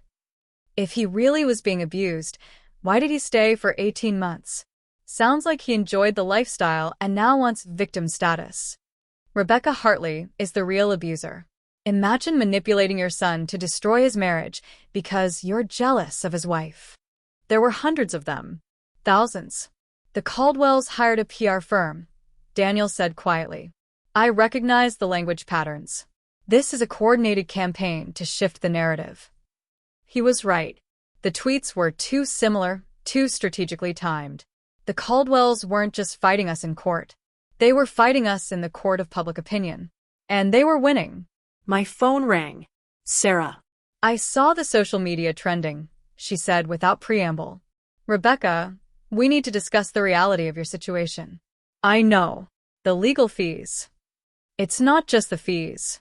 The Caldwells' attorneys filed a motion yesterday requesting sanctions against you for allegedly obtaining evidence through illegal means. If the judge grants it, you could be facing fines in addition to everything else. And there's talk of them pursuing criminal charges for theft of proprietary information. My stomach dropped. Criminal charges? Sarah, I didn't steal anything. I know. But they're arguing that the hospital surveillance footage was obtained without proper authorization, that the employment records you accessed constituted a breach of privacy laws. It's all legal maneuvering, but it's effective maneuvering. They're trying to make this so expensive and risky that you'll give up. I'm not giving up. Silence on the other end. Then, Rebecca, I need to be honest with you. My partners are pressuring me to withdraw from this case. The firm doesn't want to be associated with potential criminal proceedings, and the pro bono budget I've been using is exhausted. I'm fighting for you, but I need you to understand that we might be looking at a situation where you need to find new representation. New representation. With what money? How long do I have? I can probably give you through the end of the month. I'm sorry, Rebecca. I really am. After I hung up, I sat at my kitchen table and did something I hadn't done since Tom died. I cried. Not angry tears or frustrated tears, but the hopeless tears of someone who's fought as hard as they can and still isn't winning. Daniel found me like that. Sat down across from me, reached for my hands. We should stop, he said. I looked up at him. What? We should stop fighting. Drop the lawsuits, settle the divorce. Let the defamation case go. Mom, this is killing you. You've spent your entire savings, taken out a loan against your house, and now you might face criminal charges. For what? For me? I'm not worth this. Don't you dare say that. Don't you dare. Look at what it's costing you. You could lose your house. You could go to jail. And for what? The Caldwells aren't going to face any real consequences. People like them never do. They have too much money, too many connections. We're just making ourselves targets. So, we let them win? We let them get away with what they did to you. They already got away with it. The question is whether we're going to destroy ourselves trying to prove a point. I stared at my son, saw the defeat in his eyes, the exhaustion, the belief that he wasn't worth fighting for. And I realized the Caldwells hadn't just taken his job and his dignity. They'd taken his sense of self-worth so completely that he believed he deserved what they'd done to him, that he wasn't worth saving. No, I said. Mom. No. I'm not stopping. I'm not letting them rewrite this story. I'm not letting them make you believe you're worthless. It's not about what I believe. It's about reality. And the reality is we're outgunned, outspent, and out of options. He was right. Completely, devastatingly right. But I couldn't accept it. I spent that afternoon doing what I always did when I didn't know what else to do. I researched. I went back through every article about the Caldwells. Every lawsuit. Every business deal. Every society page mention. Looking for something I'd missed. Some weakness. Some leverage. And I found it in the most unexpected place. An article from 3 years ago about a Caldwell development project that had been abandoned mid-construction. A luxury apartment complex on the east side that had been partially built and then suddenly halted. The article was vague about why, something about financing complications and market conditions. But there was a photo of Robert Caldwell at a press conference, looking uncharacteristically flustered. And in the background, just barely visible, was a younger man in a hard hat. I zoomed in on the photo. Trevor Westfield, the ex-fiancé. The man who'd publicly humiliated Natasha by calling off their engagement. Why would Trevor Westfield be at a Caldwell development construction site? I started digging into that abandoned project. Found the property records. Found the initial development permits. Found the partnership agreement. Caldwell Development and Westfield Properties had been joint partners on the project. The project had been terminated 6 months before Trevor called off his engagement to Natasha. I sat back in my chair, pulse racing. What if Trevor hadn't just called off the engagement because of moral objections to the Caldwell business practices? What if he'd called it off because they'd directly screwed him over on a business deal? I needed to talk to Trevor Westfield, but I had no idea how to reach him. Wealthy real estate developers don't exactly list their personal phone numbers online. Then I remembered Miranda Chin, the journalist who'd published my original story, the one who'd been following the Caldwell situation closely. I called her. Rebecca, I've been trying to reach you. Do you have any comment on the criminal charges rumors? That's not why I'm calling. Miranda, do you have any contacts at Westfield Properties? I need to speak with Trevor Westfield. The ex-fiancé? Why? Because I think there's more to that broken engagement than anyone reported, and I think it might be the key to everything. Miranda was quiet for a moment. Rebecca, even if you're right, do you really think Trevor Westfield is going to want to get involved? He got out. He moved on. Why would he wade back into Caldwell family drama? I don't know, but I have to try. She sighed. I have a contact at Westfield Properties. Let me make a call. 2 hours later, my phone rang. Unknown number. Ms. Hartley? This is Trevor Westfield. I understand you wanted to speak with me. His voice was deep, measured. The voice of someone used to being in control. Mr. Westfield, thank you for calling. I know this is unusual, but I'm Daniel Hartley's mother. My son is married to. I know who you are. I saw your speech at the gala. Very impressive. Thank you. Mr. Westfield, I need to ask you about the Riverside Commons project. The one you and Caldwell Development were partnering on before it was abandoned. Silence. Long enough that I thought he might hang up. Then, what do you want to know? Why it was really terminated, and why you really called off your engagement to Natasha. Another pause. Ms. Hartley, what happened between me and the Caldwell family is in the past. I've moved on. I understand. But my son is currently being destroyed by that family. They're bankrupting us with lawsuits. They've launched a PR campaign to paint me as unhinged, and they're threatening criminal charges to force me to back down. If there's anything about that project, anything that shows a pattern of the Caldwells exploiting their partners, I need to know. Even if there was, going public with it would reopen wounds for me. Bring me back into a situation I worked very hard to extract myself from. I know, and I wouldn't ask if I had any other options. But Mr. Westfield, they did to my son exactly what I suspect they did to you. Made him think he was a partner, that he was valued, that he belonged. And then they systematically stripped away his dignity while making him believe he deserved it. I heard him exhale. Your son cleans bathrooms. You saw that part of my speech. I saw all of it. And I thought that could have been me. If I'd been a little more trusting, a little more desperate to belong, Robert Caldwell would have turned me into his personal servant too. What did they do to you? They promised a 50-50 partnership on Riverside Commons. Had me invest $12 million into the project, my money, not my family's. I wanted to prove I could succeed on my own merit. Then 6 months into construction, I discovered Robert had been diverting funds into other projects, using our partnership as a bank account for his other ventures. My hands tightened on the phone. That's fraud. Yes. But Robert had structured the partnership agreement so that technically, legally, he had discretion over fund allocation for related business purposes. It would have been my word against his, and his lawyers were better than mine. I could have fought it in court and maybe won, but it would have taken years and cost millions more. So I cut my losses, walked away from the $12 million I'd invested, terminated the partnership. And Natasha? She knew. She'd helped draft some of the partnership documents. When I confronted Robert about the missing funds, she was in the room. And she stood by her father. Told me I was being unreasonable, that I didn't understand how real estate development worked, that I was embarrassing myself by making accusations. So, you ended the engagement. I ended the engagement. Publicly. At the spring charity gala, in front of everyone who mattered in our social circle. Because I wanted the Caldwells to understand that I saw exactly who they were. That I wouldn't be quiet about it. That must have been difficult. He laughed, but it was bitter. It was the best decision I ever made. Do you know what happened after I walked away from the Caldwells?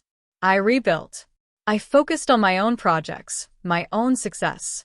I'm doing better now than I ever did when I was trying to merge my family with theirs. The Caldwells are toxic, Ms. Hartley. They consume people. And if you're trying to fight them, you need to understand that they will not stop until you're completely destroyed. I'm beginning to understand that. Then why are you still fighting? Because my son deserves better than to believe he's worthless. Because someone needs to stand up to people like the Caldwells. Because if I don't fight, they win. And I won't let them win. Trevor was quiet for a long moment. Then, what do you need from me? My heart leaped. Documentation. Anything you have about the Riverside Commons project. The partnership agreement, the financial records showing the fund diversion, anything that establishes a pattern of the Caldwells exploiting their partners. I have all of it. I kept copies of everything when I walked away. I told myself it was for insurance, in case Robert ever tried to come after me. But I never did anything with it. Would you be willing to share it? To testify, if necessary. Testifying means going public. Means bringing all of this back up. Means Natasha and Robert and Victoria coming after me again.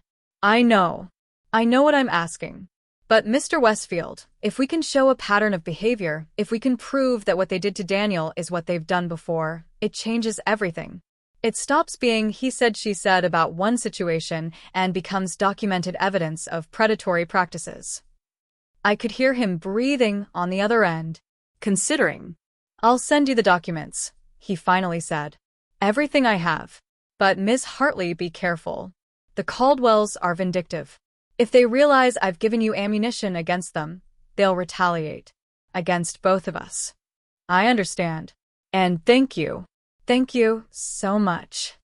After we hung up, I sat staring at my phone, barely believing what had just happened. We had leverage. Real leverage. Not just my word against the Caldwells, but documented proof from a credible source that Robert Caldwell had a history of exploiting his partners. I called Sarah immediately. I have something, I said. Something that changes everything. Can you meet me tomorrow morning? Rebecca, I told you. My firm is pushing to withdraw. One meeting. That's all I'm asking. If what I have doesn't change your mind, I'll sign whatever withdrawal papers you need. But please, Sarah. One meeting. She agreed. That night, Trevor's email came through. Attached were dozens of documents. Partnership agreements. Financial statements. Email exchanges between Trevor and Robert. Messages from Natasha defending her father's actions. It was all there. Everything we needed. I stayed up until 4 in the morning reading through it all, making notes, building the case in my head. When Daniel came downstairs at 7, I was still at the kitchen table, surrounded by printed documents. Mom, did you sleep at all? I found something, I said. Something that's going to change this fight. I explained about Trevor, about the Riverside Commons project, about the documents proving Robert had done to Trevor exactly what he'd done to Daniel.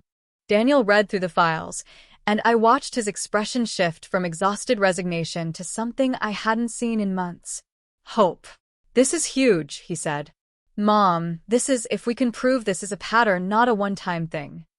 It changes the narrative. It makes the defamation lawsuit much harder for them to win, because we can prove substantial truth. It gives us leverage in your divorce, because it shows Natasha knew about her family's predatory practices and participated in them. It might even give us grounds for a countersuit. But Mom, Trevor's putting himself at risk by giving us this. The Caldwells will know it came from him. I know, but he's willing to take that risk. Because like you, like me, he's tired of the Caldwells facing no consequences for destroying people. The meeting with Sarah was at 9. I brought everything, my original documentation plus Trevor's files, all organized into a coherent narrative. Sarah read through it in silence. Then she read through it again. Finally, she looked up at me. This is actionable. This is very, very actionable. So you'll stay on the case? She smiled. Rebecca, I'm not just staying on the case. I'm calling my partners right now and telling them we're going on the offensive. The Caldwells wanted a fight. They're about to get one. Before you read the next part, I want to ask you something. How are you feeling right now? Are you invested in Rebecca and Daniel's fight? Because I need you to know, this story isn't just entertainment. It's about the moment you decide you're worth fighting for. The moment you realize that backing down might be easier, but standing up is right. If this story is resonating with you, if you're feeling even a fraction of what Rebecca is feeling, I need you to do something for me. I need you to subscribe to this channel. I know, everyone asks for subscriptions. But here's the thing, stories like this, Stories about ordinary people fighting extraordinary battles. They don't get told enough. They don't get the platform they deserve. And when you subscribe, you're not just supporting this channel. You're saying that these stories matter. That people like Rebecca and Daniel matter. That truth matters more than power, and courage matters more than money. So please, hit that subscribe button. Ring the notification bell. Because, I promise you, what's about to happen next, the way Rebecca and Daniel are about to flip this entire situation, you're not going to want to miss it. And if you don't subscribe, you'll never know how they finally brought the Caldwells to their knees. Your choice. Sarah wasn't kidding about going on the offensive. Within 48 hours of reviewing Trevor's documents, she'd filed 3 new motions. 1 to dismiss the defamation lawsuit based on substantial truth. 1 to add Trevor Westfield as a witness in Daniel's divorce proceedings. And 1, this was the big one, to file a civil RICO lawsuit against Robert Caldwell and Caldwell Development. RICO? I asked. Isn't that for organized crime? RICO applies to any pattern of racketeering activity, Sarah explained. And defrauding multiple business partners over multiple years absolutely qualifies. We're alleging that Robert Caldwell has engaged in a systematic pattern of luring partners and employees with false promises, then exploiting them financially and legally. Daniel's situation. Trevor's situation. And I've found 3 other cases that fit the pattern. She spread out files on her conference table. Marcus Chen, a junior developer who partnered with Caldwell Development in 2018, ended up bankrupted after Robert redirected project funds. Lisa Rodriguez, who was hired as a senior consultant and ended up doing administrative work for a fraction of the promised salary. James Patterson, another son-in-law. Yes, they've done this before, who spent 2 years doing manual labor under the guise of learning the business. I stared at the files. There are others. Other people like Daniel. At least 3 that I've confirmed so far. Probably more who settled quietly or were too ashamed to come forward. But these 3 are willing to testify. Willing to share their documentation. Willing to go public. Why now? Why didn't they speak up before? Because before they were alone. They thought they were the only ones. They thought they'd failed somehow, that they deserved what happened. But when they saw your speech at the gala, when they saw Daniel's story getting national attention, they realized they weren't alone. That it was a pattern, not a personal failure. My eyes filled with tears. So, by fighting for Daniel, we accidentally gave other victims permission to fight back. Exactly. And now we have enough evidence to prove systematic fraud. The Caldwells aren't just bad people who mistreated 1 or 2 individuals. They're running a criminal enterprise disguised as a family business. The RICO lawsuit was filed on a Friday. By Monday morning, it was national news. Caldwell Development accused of systematic fraud in federal RICO lawsuit, New York Times. Real estate empire built on exploitation, lawsuit claims, Washington Post. Multiple victims come forward in Caldwell case, CNN. The story had shifted. This wasn't about a bitter mother-in-law anymore. This was about a powerful family finally being held accountable. The Caldwells responded with their usual playbook: deny everything, attack the accusers, claim victimhood. Robert gave an interview to a friendly local news station. These accusations are completely baseless. Every person who's worked with Caldwell Development understood exactly what they were getting into. If some people couldn't handle the demands of a professional environment, that's unfortunate, but it's not fraud. Victoria posted on social media, "Our family is being targeted by people who want to destroy us because of our success. We will not be intimidated. We will fight these lies with everything we have." Natasha went on a morning talk show. "My husband was manipulated by his mother into believing he was a victim. The truth is, we gave Daniel every opportunity to succeed. He chose to leave because he couldn't handle the pressure. And now they're trying to turn his personal failures into a criminal case against my family. It was a coordinated defense. Well planned. Well executed. But then Trevor Westfield went public. He didn't give interviews or go on talk shows. Instead, he published an op-ed in the Wall Street Journal titled, 'Why I'm Speaking Out Against the Caldwell Family.' In it, he detailed everything. The partnership. The fraud. The engagement.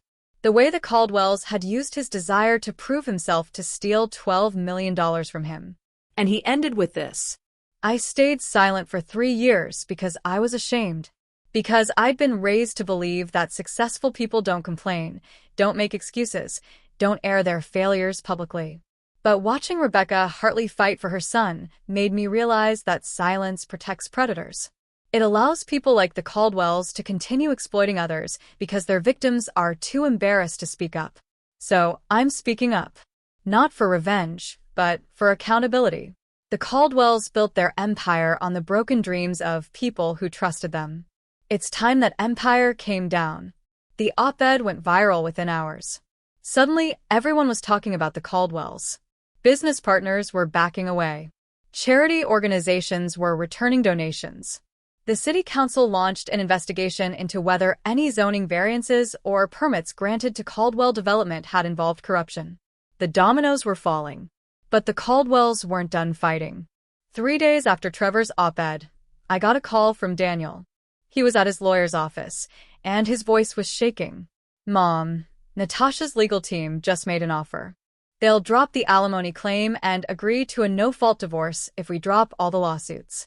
Everything.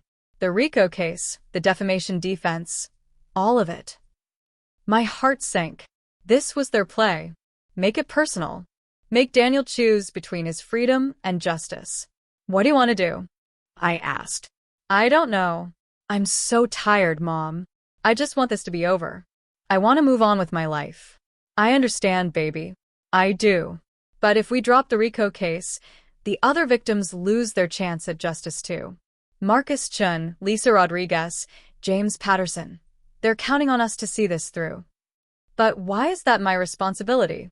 I didn't ask to be the face of this movement. I just wanted to get away from Natasha and her family. He was right. He hadn't asked for any of this. I'd put him in this position by going public at the gala. Daniel, I can't make this choice for you. If you want to accept the offer, I'll support you. But I need you to understand what you're accepting. The Caldwells will spin this as a victory. They'll say you backed down because you knew you were lying. They'll use it to discredit everyone else who's come forward. So, I'm supposed to sacrifice my own peace of mind for strangers? No. You're supposed to do what's right for you. And whatever that is, I'll stand by it. There was silence on the other end. Then, can I ask you something? Anything. Do you regret it? Going public at the gala? Knowing everything it's cost us? I thought about my savings account, my house with a loan against it, the legal fees, the sleepless nights, the fear. No, I said. I don't regret it. Because regardless of how this ends, you know your worth now. You know you didn't deserve what they did to you. And that's worth everything to me. More silence. Then Daniel said something I'll remember for the rest of my life. I'm not taking the deal. Daniel. I'm not taking it. You're right. If I back down now, everyone who came forward because of our story gets thrown under the bus. And I'm done being the person who lets the Caldwells win because I'm too afraid to fight back. So we're seeing this through. All the way. I closed my eyes and said a prayer of gratitude to whoever was listening. Okay, I said. Then let's finish this. The RICO case was scheduled for trial in 6 months. But we didn't have to wait that long for the real bomb to drop. 3 weeks after Daniel rejected the settlement offer, Sarah called me with news that made my hands shake. The FBI is investigating Caldwell development. What? How? The RICO lawsuit triggered an automatic review by the federal prosecutor's office. And when they started looking into the Caldwell's business practices, they found something. Rebecca, they found evidence of money laundering. My jaw dropped. Money laundering? Apparently Robert has been using Caldwell development to clean money for some very questionable investors. We're talking potential organized crime connections. The FBI has been building a case for the past 2 weeks, and they're about to make arrests. When? Tomorrow morning. They wanted to give us a heads up because Daniel might need to testify as a witness. The next morning, I woke up to my phone exploding with notifications. Breaking. FBI raids Caldwell Development Headquarters. Robert Caldwell arrested on money laundering charges. Caldwell real estate empire collapses following federal investigation. I turned on the news. There was footage of FBI agents leading Robert Caldwell out of his office in handcuffs. He looked smaller somehow, older. The arrogance that usually surrounded him like armor was completely gone. Victoria was arrested an hour later at their home.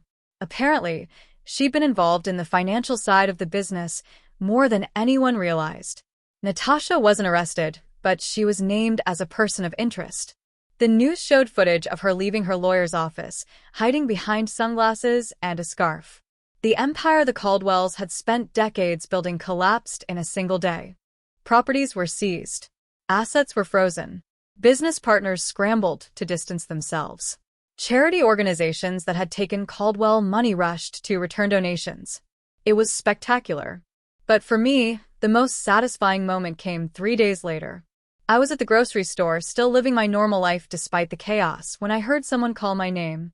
Rebecca Hartley? I turned. It was a woman I didn't recognize, probably in her early 30s, with kind eyes and a nervous smile. "I'm Jessica Torres," she said. "I worked at Caldwell Development 2 years ago. I was hired as a marketing director, but I spent my entire employment doing Robert's personal errands. Picking up his dry cleaning, organizing his files, booking his travel. When I complained, he told me I needed to pay my dues before I earned real responsibilities. I quit after 6 months because I couldn't take it anymore. But I never said anything publicly because I thought it was my fault, that I wasn't good enough." My heart broke for her. "Jessica, I'm so sorry that happened to you." "Don't be sorry. Be proud. Because when I saw you stand up at that gala and tell the truth about what they did to your son, it gave me permission to stop blaming myself, to recognize that I was exploited. And I want you to know, there are dozens of us, maybe hundreds, people the Caldwells used and discarded. And we all saw what you did. We all know you're the reason they're finally facing consequences." She hugged me. Right there in the produce section of the grocery store, this stranger hugged me like I'd saved her life. And maybe in a small way I had. The federal trial took 8 months. Robert Caldwell was convicted on 14 counts of money laundering, fraud, and racketeering.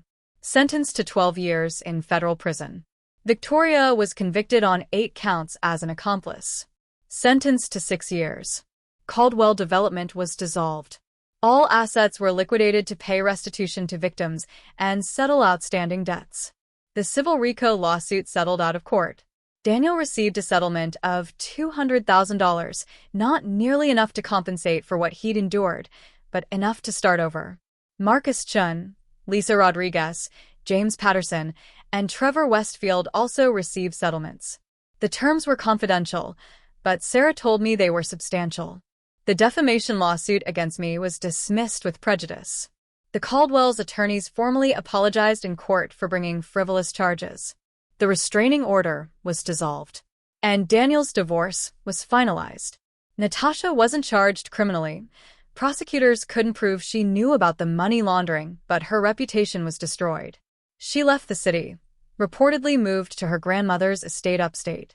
I heard she was living quietly, avoiding public appearances. I didn't feel bad for her. Maybe that makes me a terrible person, but I didn't. The day Daniel's divorce was finalized, we went out to dinner. Nothing fancy, just a local Italian restaurant we used to go to when he was in high school. "How does it feel?" I asked him. "To be free?" He thought about it. Weird. Good weird, but weird. I spent 18 months having every aspect of my life controlled. And even after I left, I spent months caught up in legal battles. I'm not sure I remember how to just exist without fighting. "You'll remember. Give yourself time." "I got a job offer," he said suddenly. My eyebrows shot up. "You did? Where?" "Brennan Marketing. My old boss called me. Said he'd followed the whole case. Felt terrible about what happened. Wanted to know if I'd consider coming back. Different position, senior account manager. 20,000 more than I was making before I left." Tears pricked my eyes. "Daniel, that's wonderful. I haven't accepted yet. I wanted to talk to you first." "Why?" "It sounds perfect. Because it means I'd be moving out, getting my own place again. And after everything that's happened, After you fought so hard for me, I don't want you to think I'm abandoning you. I reached across the table and took his hand. Baby, you're not abandoning me. You're living your life. That's what I fought for. Not to keep you with me forever, but to give you the freedom to build the life you deserve. He smiled. A real smile, the kind I hadn't seen in years. I'm going to accept it then. And Mom, I'm going to pay you back. Every penny you spent on legal fees, the loan on your house, everything. It's going to take a while, but I'm going to make sure you don't carry that burden. Daniel, you don't have to. I want to. You gave up everything to save me. Let me do this one thing to say thank you. We talked for hours that night. About his new job. About his plans to find an apartment. About maybe, eventually, dating again, though he laughed and said it would be a long time before he trusted anyone enough for that. And I realized something. We'd won. Not just legally or financially, but in the way that actually mattered. Daniel knew his worth again. He wasn't broken anymore. 3 months later, I got an email from Miranda Chun at the Herald. Rebecca, we're doing a follow-up piece on the Caldwell case and its impact on corporate accountability laws. Would you be willing to do an interview? We're also talking to the other victims and to legal experts about how this case changed the conversation around exploitation in professional settings. I agreed. The article ran the following week with the headline, "How One Mother's Fight Brought Down an Empire and Changed the Law." It detailed everything from my speech at the gala to the FBI investigation to the new legislation being proposed to protect employees from predatory contracts. I was quoted extensively, but so were Daniel, Trevor, Marcus, Lisa, and James. We'd become a movement. Accidentally, unexpectedly, but undeniably. My life slowly returned to normal. Or a new version of normal, anyway. I still volunteered at the library. Still had coffee with friends. Still lived in my small house with its cinder block bookshelves and comfortable furniture. But I also did speaking engagements now. Schools and community centers and professional organizations invited me to talk about standing up to power. About fighting for what's right even when it's terrifying. About how ordinary people can make extraordinary change. I always said yes. Because I remembered being that scared woman who'd found her son cleaning bathrooms and almost stayed quiet. Almost convinced herself she was overreacting. And I wanted everyone who heard me speak to know. Trust your instincts. Believe your eyes. Fight for the people you love. You're stronger than you think. Daniel thrived at his new job. Got promoted within a year. Started dating someone, a kind, genuine person who worked in nonprofit management and thought Daniel's compassion was his best quality, not a weakness to exploit. One Sunday, about 18 months after the trial ended, Daniel brought his new partner to my house for dinner. We sat around my small kitchen table, and I watched Daniel laugh. Really laugh. The kind of uninhibited joy I'd been afraid I'd never see from him again. After dinner, he helped me clean up while his partner looked through my bookshelves. "I never thanked you properly," he said, drying a dish. "For everything you did. You've thanked me 100 times. Not for fighting for me. For believing I was worth fighting for. When I didn't believe it myself." I put down the dish I was washing and turned to face him. "Daniel, you've always been worth fighting for. The Caldwells tried to convince you otherwise, but it was never true. You were always worthy of love and respect and dignity. I know that now. Because you showed me. Not just by what you said, but by what you did. You risked everything. Your home, your savings, your reputation, your freedom, for me. Nobody's ever done that before. I'm your mother. It's literally my job." He shook his head. No. Plenty of parents don't do what you did. They stay comfortable. They avoid conflict. They convince themselves that their kids made their own choices and have to live with the consequences. But you didn't do that. You went to war for me. "I'd do it again," I said. "Every single time." He hugged me then. Long and tight, and full of the kind of love that makes all the hard things worthwhile. Later that night, after Daniel and his partner had left, I sat on my back porch with a cup of tea and thought about everything that had happened. I'd started this journey as a retired English teacher who believed in following the rules and trusting that good people who worked hard would be rewarded. I'd ended it as someone who understood that sometimes the rules are designed to protect the powerful, not the powerless. That trust is a gift that must be earned, not an obligation that must be extended. And that being a good person isn't about being quiet and grateful, it's about being brave and loud when bravery and loudness are required. The Caldwells taught me that, and I used those lessons to destroy them. My phone buzzed. A text from an unknown number. Miss Hartley, my name is Patricia Wu. You don't know me, but I work at a tech company where I'm being treated very similarly to how the Caldwells treated Daniel. I've been reading about your case, and I was wondering if you'd be willing to talk to me about how you fought back. I'm scared to speak up, but I'm more scared of staying silent. Thank you for showing people like me that we can fight and win. I stared at the message for a long moment. Then I typed back, Patricia, I'd be happy to talk to you. And you're right, you can fight. And you can win. Call me tomorrow, and we'll figure this out together. Because that's what I do now. I fight. For my son. For strangers who reach out in desperation. For anyone who's been told they're worthless by people who profit from their silence. The Caldwells took my son's dignity. I took their empire. And I'd make that trade every single time. Epilogue. So that's my story. That's how I went from being a quiet retired teacher to the woman who brought down one of the city's most powerful families. People ask me all the time if I regret how public I went. If I wish I'd handled things differently. If the cost was worth it. And here's what I tell them. I spent 62 years being nice. Being quiet. Being accommodating. Believing that if I just followed the rules and treated people with respect, I'd be treated with respect in return. Then I watched people with power and money treat my son like garbage. And I realized that niceness and respect don't protect you from people who see kindness as weakness.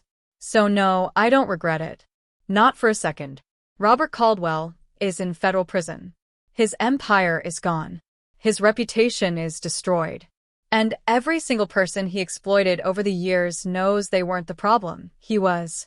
That's worth everything I spent. Everything I risked. As for me, I'm still here.